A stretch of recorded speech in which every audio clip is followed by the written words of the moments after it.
আজ 13ই ফেব্রুয়ারি। আজকের দিনটা ভারতীয়দের কাছে একটা গুরুত্বপূর্ণ দিন। কিন্তু কি জন্য আজকের দিনটা আমাদের কাছে গুরুত্বপূর্ণ সেটা যে কোনো একটা বাচ্চা ছেলেকে জিজ্ঞাসা করলে বলতে পারবে যে আজ কিস ডে। কিন্তু 13ই ফেব্রুয়ারি শুধুমাত্র কিস ডে তা নয়।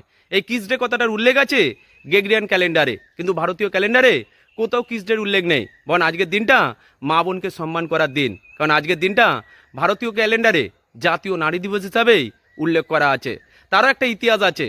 1879 খ্রিস্টাব্দে 13ই ফেব্রুয়ারি আজকের দিনেই বুলবুল সরোজিনী নাইডু জন্মগ্রহণ করেছিলেন, যিনি ছিলেন ভারতের প্রথম মহিলা রাজ্যপাল, যিনি ছিলেন একজন সংগ্রামী যোদ্ধা, যিনি ছিলেন ভারতীয় কোকিলা। আর এই ওনার জন্মদিন উপলক্ষেই আজকের দিনটা ভারতীয় ইতিহাসে শুধুমাত্র জাতীয় নারী দিবস হিসাবেই পালন করার উল্লেখ আছে। কিন্তু দুঃখের বিষয় হলো এটাই, ভারতীয়রা নিজেদের সংস্কৃতি ভুলে এখন বিদেশি সংস্কৃতিকে ভালোবেসে ফেলেছে। আর এই জন্যই আজকে যেখানে ভারতীয় ক্যালেন্ডারে মা বোনকে সম্মান করার কথা উল্লেখ করা আছে, সেখানে ভারতীয়রা সেটা ভুলে গিয়ে মা বোনকে কোথায় কখন কিস করবে সেটা নিয়ে আলোচনা করতে ব্যস্ত হয়ে পড়েছে। মনে রাখবে, ভারতীয় সংস্কৃতি সবসময় মেয়েদেরকে সম্মান করতে শিখিয়েছে, আর বিদেশি সংস্কৃতি মেয়েদেরকে ব্যবহার করতে শিখিয়েছে।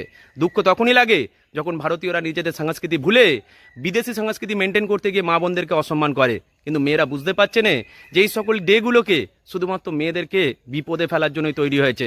তাই কিস ডে, হাগ ডে এসব না পালন করে নারী দিবস হিসেবে পালন করলে প্রত্যেকটা মেয়ের জীবন সুরক্ষিত হবে। ভালো থাকবেন সকলে।